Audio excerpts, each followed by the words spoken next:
사랑하신 그 사랑이라고 한 것은 세상에서 멸시받고 천대당하던 사람들이죠. 주님의 지자들이 된 사람들은 다 세리니 장년이 그다음에 다 버림받은 사람들이었어요. 당세에서는 사람 취급을 못 받는 사람들이었어요. 그런데 그들은 유대교의 관념으로 말하면 죄가 많고 허물이 참 많은 인생들이었어요. 그런데 하나님이 구원자로 예수를 보내셔가지고 그들을 사랑하실 때 하나님의 사랑이 어떻게 나타났는가? 죄인들이 하나님을 먼저 사랑할 수는 없는 거죠. 하나님이 죄인들을 먼저 사랑하심으로 죄인들에게 메시아를 보내셨고, 메시아로 오셨던 예수님은 유대교 지도자들을 사랑한 게 아니고, 유대교인들을 사랑한 게 아니고, 세상에서는 버림받은, 천대당하던, 멸시받던 이런 죄인들을 사랑하셨어요. 그런데 그 사랑이라고 하는 거는 무슨 세상적인 돈을 주머니에다 넣고 다니다 예수님이 나눠줬다든지, 전지전능하신 신인데 가난하게 사는 사람들한테 한 1억씩 이렇게 그냥 하늘에서 딱 돈 부따리 쏟아지게 만들 수는 왜 없겠어요? 헐라면 얼마든지 할 수 있죠. 그런 사랑을 왜 주님이 묻으시겠어요? 그런데 그런 것을 한 게 아니고, 내가 어떠한 죄인이며 하나님 앞에 왜 버림을 받았는지를 깨닫게 해주는 사랑을 하신 것이잖아요. 전도를 하는 걸 말하는, 사랑이라는 건 진리의 사랑으로 사랑해라, 내가 너희를 사랑한 것처럼 사랑해라, 이 말은 전도의 말씀을 들려줘서 깨닫게 해주라, 이 말을 하는 거예요. 이 결론이 제일 중요한 거예요. 형제 사랑을 실행하는 얘기를 할 때는 인간적으로 서로 친하게 지내고 이런 것을 말한 것으로 오해해서 들으면 큰일 난단 말이야. 그런 뜻이 전혀 아니에요. 이 요한복음 13장 34절로 35절의 내용이 요한일서 4장 7절로 21절 사이에 또 나오는데 그 부분을 읽겠습니다. 그냥 읽으면 누구나 알 수 있어요. 예수님이 말씀하시는 의도를 다 알 수 있어요. 요한일서 4장 7절부터 읽어봅니다. 이건 설명이 필요 없어요. 예수님이 제자들을 사랑하셨던 사랑이라는 게 어떤 사랑인가를 알아야 되잖아. 그래야 그 사랑으로 서로 사랑을 하는 뜻이니까, 예수님이 제자들을 사랑하셨던 그 사랑으로 사랑을 하는 말이에요. 인간적으로 너희가 서로 사랑해라 이 말이 아니고. 자, 이제 읽습니다. 사랑하는 자들아, 우리가 서로 사랑하자. 사랑은 하나님께 속한 것이니 사랑하는 자마다 하나님으로부터 나서 하나님을 알고, 사랑하지 아니하는 자는 하나님을 알지 못하나니 이는 하나님은 사랑이시니라. 하나님의 사랑이 우리에게 이렇게 나타난 바 되었으니, 이제 거기서부터는 줄을 쳐놓습니다. 이런 사랑으로 서로 사랑을 하라, 이제 얘기를 하는 거예요. 이렇게 나타난 바 되었으니 하나님이 자기의 독생자를 세상에 보내심은 그로 말미암아 우리를 살리려 하심이라. 이런 사랑이란 말이야. 우리 형제 자매님들도 서로 사랑하자라고 할 때는 독생자의 사랑을 우리가 볼 때는 교회 중에 어떤 지체는 배운 것도 부족하고, 세상에서는 가방끈 짧다 이렇게 표현하고, 가진 소유물도 너무 적고, 고린도전서 1장에서도 그런 얘기를 했어요. 많이 배운 사람, 많이 가진 사람이 없는 건 아니고 교회 중에 적다. 그게 이제 그와 대칭되는 많은 사람들이 있겠죠, 다수가. 그래서 교회 중에 어떤 차별을 하는 마음을 가지면 안 된다, 이런 사랑을 지금 말한 거예요. 이 형제 사랑이라는 의미를 잘 깨달아야 돼요. 그래서 잘못 해석하면 큰일 난단 말이에요, 이게.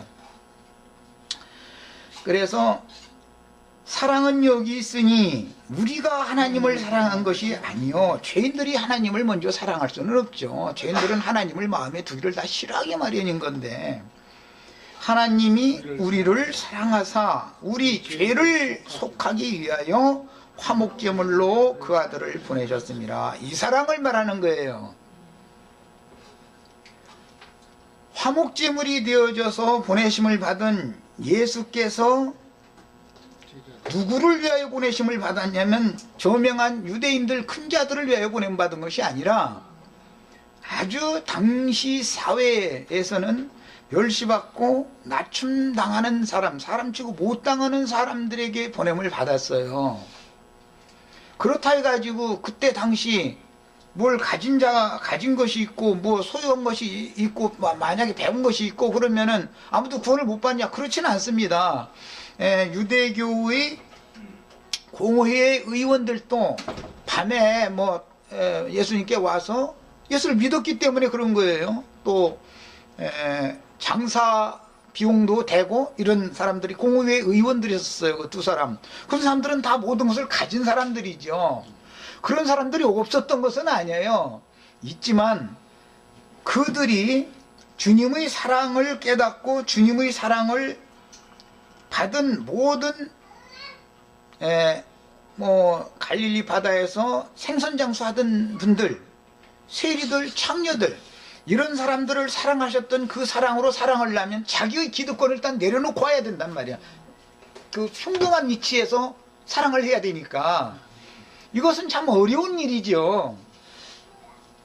이런 것을 생각을 해봐야 되겠어요. 그 다음에 사랑하는 자들아 하나님이 이같이 우리를 사랑하셨은즉 이거예요.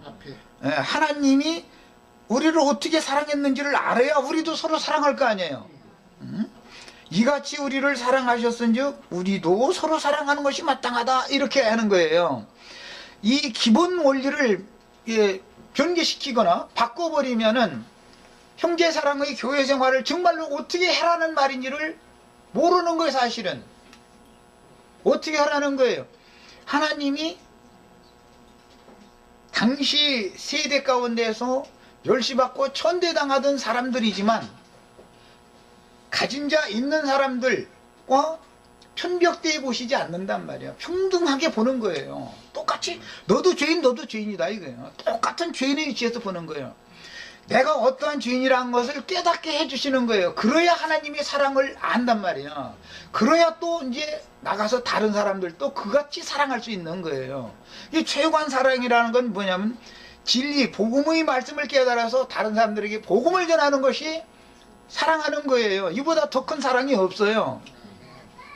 이것을 명확하게 하시지 않고 그냥 우리가 서로 사랑하자라는 얘기를 계속 잘못 강조를 하면은 인간적으로 이렇게 친해진 자라는 말로 오해해서 듣기가 쉽단 말이야. 인간적으로 친해지면 결속력이죠. 세속교회들은 참 어떤 구역이면 구역 어떤 어떤 조 단위 이런 것을 만들어 놓으면 그 결속력이 있죠. 자기네들끼리는 결속이 잘 되는 데는 도움이 되지만 그것이 정말로 성경이 말하는 형제 사랑의 교회를 실행하는 것은 아니다라는 것을 아셔야 된단 말이에요. 좀 죄송한 얘기인데 어제내 천안에 예식장에 들렸었어요. 그런데 많은 것들을 나는 생각을 해봤었어요. 서울에 있는 어떤 지체의 자제분이 혼인을 했다면 수원에 있는 지체들은 다 왔을 거 아닌가 그런 생각을 사실 나 해봤어요. 이것은 진리의 사랑을 말하는 게 아니고 이건 이제 인간적인 사랑이에요. 그러니까 그거는 그래서 그렇다고 해서 난 우리 형제 자매님들 무슨 서로가 사정이 있으니까 못 왔지 이렇게 생각하지 정죄하려는 뜻으로는 말이 아니에요. 이것은 결속력이라고 하는 것은 가까이 있는 사람이 아무래도 더 결속력은 잘 되는 것이다 이 말을 하려고 그러는 거예요. 그 결속력이 잘 되는 것과 하나님의 사랑을 받고 누린 사람이 자기만 못한 사람들도 자기와 똑같은 위치에 놓고 주님께서 나를 사랑하신 사랑을 똑같이 공평하게 하라고 하는 이 최고한 세계명의 말씀을 지키는 형제 사랑을 실행하는 것과는 다르다 이 말이에요. 인간적으로 결속이 잘 되게 하는 것은 로마교나 이 천주교 사람들 가보면요 그 결속이 어마어마하게 잘 됩니다. 신부님이 그날 강론에 뭐해서 내일 어디 와서 뭐 봉사합시다 하면은 세상 없는 일이 있어서 다 밀어요. 가서 합니다 그거. 그런데 그것이 정말로 성경이 말하는 형제사랑이 아니다 이거예요. 이걸 구분을 잘 하셔야 돼요. 성경이 하나님이 주님이 우리를 사랑한 것처럼 우리가 서로 사랑해야 된다라고 하는 말에 대한 의미를 정확하게 알아야 된단 말이야. 내가 지금 한 얘기 충분히 아셨죠? 이것을 변질시켜 버리면은 혼동이 와 버리는 거예요. 전에 뭐 이제 나와 같이 뭐 신앙생활을 오래 하셨던 이제 지금까지도 나는 뭐 마음에 품고 계신 앞서 가신 분도 계시고 안 가신 분도 계신데 그분들이 이 말을 굉장히 형제 사랑 얘기를 굉장히 강조했어요. 그러면 형제님이 원하는 그 사랑을 형제님이 본을 보여라. 그럼 다른 분들도 따라갈 거 아니냐 말이야. 무언 사랑을 어떻게 하라는 것인지 말이야. 형제님은 누구를 어떻게 사랑했는지 나한테 한번 얘기해봐라 말이야. 무언 사랑을 어떻게 해달라는 말이냐 말이야. 형제가 다른 지체들을 사랑을 줘야 될 사람이지 다른 지체들한테 사랑을 받기를 원해서 사랑해달라고 해야 될 사람이냐 말이야. 내가 보기에는 형제가 지금 뭔가 착각하고 있단 말이야. 오죽하면 이런 말까지 한 적이 있어요. 왜? 진리 안에서의 사랑을 하는 것에 대한 분별력이 없기 때문에 인간적으로 뭐를 자꾸 생각을 한 거예요. 혼적인 신앙인이다 이 말이에요. 아직은 영적인 신앙인이 아니단 말이에요. 이런 것이 우리는 오늘 냉철해지고 명확해지시기를 바라요. 주님께서 내가 너희를 사랑한 것 같이 라고 하는 것은 세리와 장기와 죄인들, 갈릴리 바닷가의 어부들, 그들을 유대교의 저명한 사람들과 동등한 위치에다 놓고 사랑을 하셨어요. 저명한 사람들이라 해서 사랑 안 한 건 아니죠. 주님은 누구에게나 다 복음을 똑같은 위치에다 놓고 전했으니까. 다만 저명한 사람들은 잘 받아들이지를 않지요. 자기네들이 모든 기득권이 있으니까 그걸 놓고 주님 안에 와야만 주님이 이루신 새 계명을 지키는 형제 사랑의 무리를 실행할 수가 있는 거예요. 오늘 우리들은 이제 이런 문제를 잘 생각을 하셔야 되겠고, 그 다음에 이제 또 다른 문제도 또 한 가지가 있어요. 그거는 교회 생활을 이렇게 하시다 보면은 지금 나도 이제 그것 때문에 많이 고심 중에 있는데, 각 지역에서 어느 가까운 가정들이 한 주에 한두 번씩이라도 여기에 주중 모임이 있지만 여기까지 나오기가 어려우면 주중에 한두 번씩이라도 자기 가정의 지체를 초대해서 모임들을 다 시작을 하세요. 앉아서 뭐 말씀을 꼭 깨달아서 말씀을 가지고 뭐 하라는 게 아니고 그렇게 할 수 있으면 하면 좋고 그냥 성경을 읽으시라니까. 그러면 나는 시간을 버는 거예요. 일요일날 정말 사실 얼마나 가까운 시간인지 몰라요. 모일 수 있는 시간이. 그럼에도 내가 아주 결심을 하고 이건 성경을 읽게 해야 된다라는 이것이 제일 빠르다 해서 첫 시간 제일 맑은 시간에 하려고 첫 시간을 할애해서 성경 읽는 시간을 갖는 거예요. 이것을 집에서 지체들이 모여서 성경을 이렇게 읽고 거기서 은혜를 나는 만큼 분량만큼 뭐 서로 말씀도 나누고 이러고 헤어지고 하는 것을 실행을 한다면 교회의 전체적인 모임에서는 한 시간을 그냥 버리고 들어갈 수 있는 것이라고. 하고 해야 될 얘기, 가르칠 얘기는 수두시 많은데 시간을 자꾸 쪼갠다는 게 이게 얼마나 어려운 일인지 몰라요. 그리고 교회 생활의 실행에서는 모교회의 실행이 있어요. 예루살렘 교회가 있고 안디옥 교회가 있어요. 거기는 큰 무리가 모인단 말이에요. 거기에서 사람들이 나가서 교회들을 세우면 각 지역 교회들을 그냥 세우는 거예요. 이런 것이 전도의 방식이었어요. 그러나 오늘날은 큰 무슨 예배당 같은 쪄놓으면 사람이 모이는 이제 그런 방식이기 때문에 이건 이제 보는 문제는 문제지만 우리 지체들이 어떤 구심점을 가진 큰 모임, 모교회의 역할을 할 수 있는 모임이 없으면 지역에서 어떤 분들이 일어나도 그들을 양육하고 그들을 그 지역에서 스스로 주님 앞에 세움을 입고 그 지역교회로 세움을 받도록 도와줄 방법이 없는 거예요. 이런 것도 생각해야 돼. 성경이라는 것은 어느 한 면만 있는 것이 아니에요. 언제나 양면이 다 있어요. 그러니까 이제 이런 것들을 고루고루 우리는 진리를 아는 지식이 있는 사람들이니까 모든 것들을 합당하게 행해야 돼요. 저 지난 시간에 내가 말씀드렸지만 형제 얘기를 하면은 이 수평관계만을 너무 강조하는 사람들이 있어요. 이게 이제 라오디게아 교회라고 그러죠. 형제회라든지 이제 이런 사람들은 수평관계를 아주 강조하죠. 좋습니다만은 그쪽으로 치우쳐도 안 되는 거예요. 균형을 딱 잡아야 돼요. 어떤 모임이 있으면 5명이 모이면 5명의 리더가 필요한 거예요. 10명이 모이면 10명의 리더가 필요해요. 리더가 없으면 오합지졸인 거예요. 그건 안 되는 거예요. 결국은 무너지게 돼 있어요. 서로가 다 자기가 머리 노릇 하려고 그러면 뭐가 되겠어요? 그 모임이 유지가 되겠어요? 집에도 가장이 있는 것이고 어머니가 있고 자효손들이 있는 것인데, 순서가 있는 것인데, 나라에도 그렇잖아요. 모든 게 다 마찬가지죠. 이런 걸 양면을 다 하는 거예요. 그 대신 큰 자가 작은 자를 섬기게 마련이지 않더냐, 이건 생명 안에서 일이니까. 그래, 세상 나라서는 대인이 뭐 그냥 막 주장하고 그러지만 이런 것도 합당하게 행해야 되고, 교회의 인도자는, 리더는, 당연히 장로는 가르치기를 잘해야 되는 거예요. 먼저 본인이 가르칠 줄 알아야 돼요. 또 다른 많은 지체들도 다 가르치는 사람으로 세움을 입을 수 있도록 배려를 하고 양성해야 되는 거예요.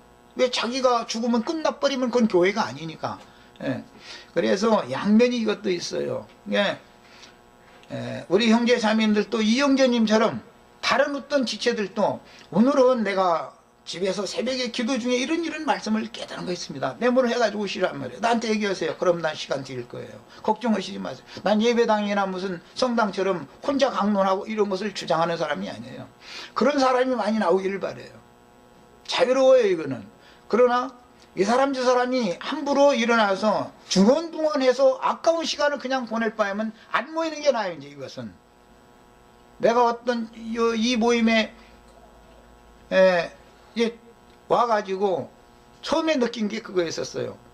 그 형제가 교회에 도움이 될 사람이 아니라 이것은 뭔가가 불분명한 어떤 형제가 자꾸 아까운 시간을 허비한다고 난 느꼈었어요.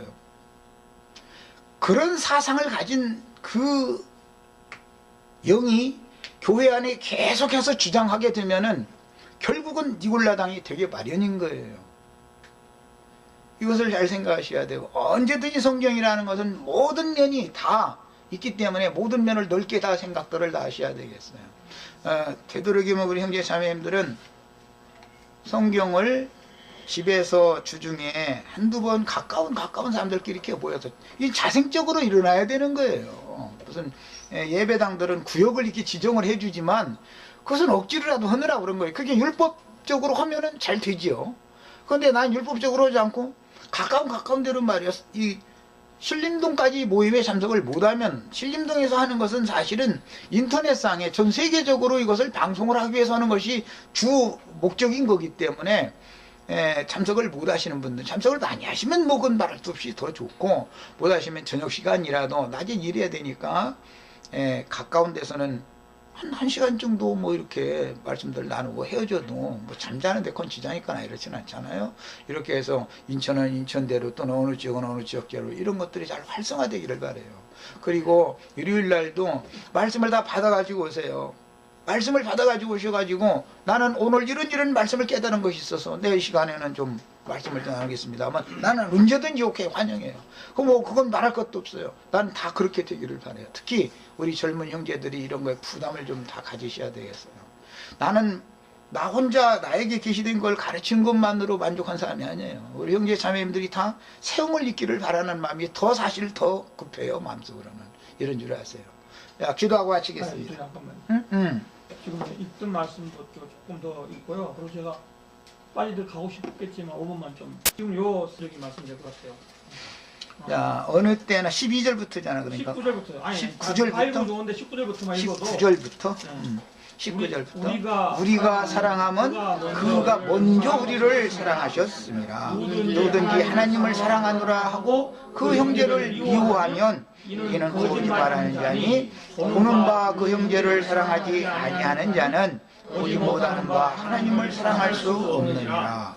우리가 이 계명을 주께 받았으니 하나님을 사랑하는 자는 또한 그 형제를 사랑할지니라. 아멘. 그러니까 형제를 서로 사랑하는 것은 형제를 미워하지 말고 하나님의 사랑으로 형제를 사랑하라는 사실은 말씀이잖아요, 그죠? 아니에요? 맞아. 그런 것이고, 왜 그냥 영지주의자들이 분란을 일으키고 뭐 서로 미워하고 그렇게 했기 때문에. 아니 그런 그러니까 거죠. 누구를 뭐 죄를 깨닫게 해주고 어쩌고도 다 필요하고 기본적인 거지만 형제를 미워한다면 그거는 다 소용없는 거잖아요, 그죠? 형제 허물을 덮어주고 용서하고 하는 게 사랑이잖아요. 그죠? 예수님이 우리의 모든 죄를 대속해주고 용서해준 게 그게 하나님의 사랑이고 예수님의 사랑인 것처럼 그렇지 않습니까? 그리고 이제 고린도전서 1장을 한번 좀 보겠습니다. 이 부분은 우리 형제자매님들에게 제가 드리는 질문도 되고 제가 생각하는 말씀이기도 합니다.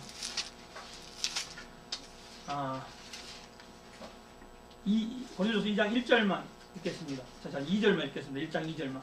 시간이 없기 때문에 고린도에 있는 하나님의 교회 곧 그리스도 예수 안에서 거룩하여지고 성도라 부르심을 받은 자들과 또 각처에서 우리의 주 곧 그들과 우리의 주 되신 예수 그리스도의 이름을 부르는 모든 자들에게.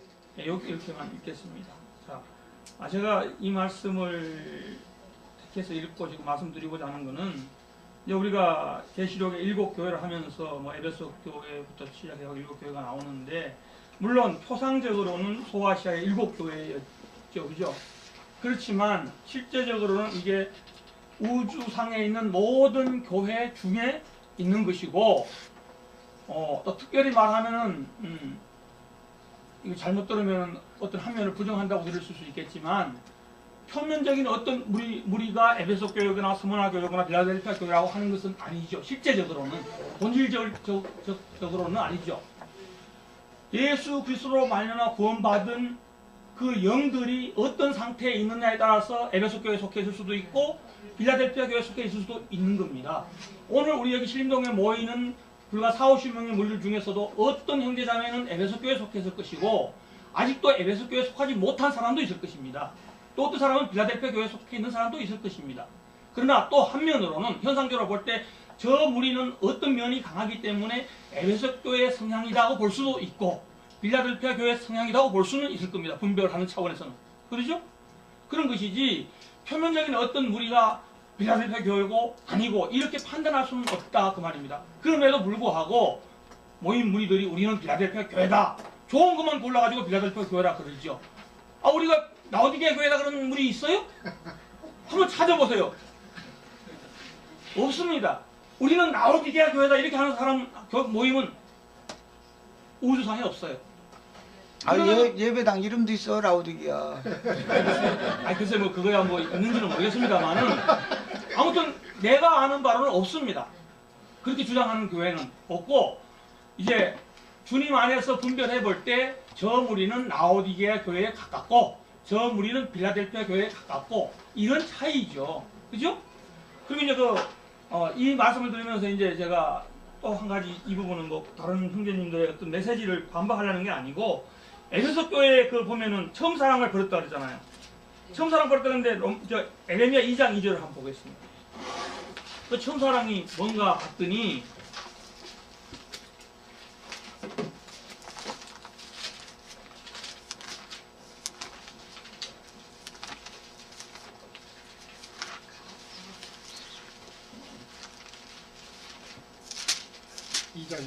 네, 2장 2절. 가서 예루살렘의 교회에 외칠지니라 여호와께서 이와 같이 말씀하시기를 내가 너를 위하여 너의 청년 때의 인애와 너의 신혼 때의 사랑을 기억하노니 씨 뿌리지 못하는 땅 그 광야에서 나를 따랐습니다. 예, 뭔 말이죠? 에베소 교회는 이제 예수 그리스도로 말미암아 죄산 받고 거듭난 무리들이 시작한 교회 아닙니까? 그죠? 에베소 교회는. 그런데 그 당시 우리가 사실은 체험적이지만은 우리가 처음 말씀을 깨닫고 거듭났다 할 때 우리 심령, 우리 마음 같은 광야 같은 그런 상태이지만 그때 하나님을 따르는 사랑이 더 뜨겁고 강했다는 것을 알 수 있잖아요. 그걸 했던 사랑을 에베소 교회가 버렸다 이 말입니다. 처음 사랑을 버렸다. 예? 아무것도 모르고 초보적인 신앙에 있을 때는 하나님을 뜨겁게 사랑했는데 시간이 가면 갈수록 자꾸만 변해가고 어떤 과거의 육신적인 것들이 더 나타나고 그것들이 개혁돼야 되는데 혁명인이 개혁인이 하는 그 용어를 설명하는 그 학자들 얘기 들어보면은 개혁이 혁명보다 어렵다 그렇게 이야기합니다. 무슨 얘기입니까? 혁명은 뒤집어 보면 되지만 개혁은 있는 바 기준을 가지고 잘못된 부분을 고쳐나가는 거기 때문에 더 어려운 거다 이 말이죠. 자, 우리가 거듭났다고 해서 옛날에 육신에 어떠한 것들이 없어졌나요? 그대로 존재해 있는데 하나님의 은혜의 말씀으로 그것을 하나하나씩 버리고 영적인 것을 세워가야 되는데, 뜨거운 사랑이 있었는데 사랑이 식어버림으로 오히려 육신적인 것들로 돌아가는 그런 체험들을 아마 했을 것이라고 생각합니다. 그러니까 처음 사랑을 버렸다는 책망을 들었다고 저는 생각을 합니다. 그래서 오늘 이 시간에 형제자매님들도 한번 생각해 보시라고 제가 질문을 드린다고 했는데, 일곱 교회가 보이는 어떤 무리로 적용해야 될 것인가, 나 자신에게 적용해야 될 것인가, 나 자신이 지금 어느 교회에 속해 있는가, 에베소 교회에 속해 있는가, 스마나 교회에 속해 있는가, 빌라델피아 교회에 속해 있는가, 아니면 라오디게 교회에 속해 있는가, 늘 점검하고 주님께로 가야 할 필요가 있다, 이 말씀을 나누고 싶었습니다.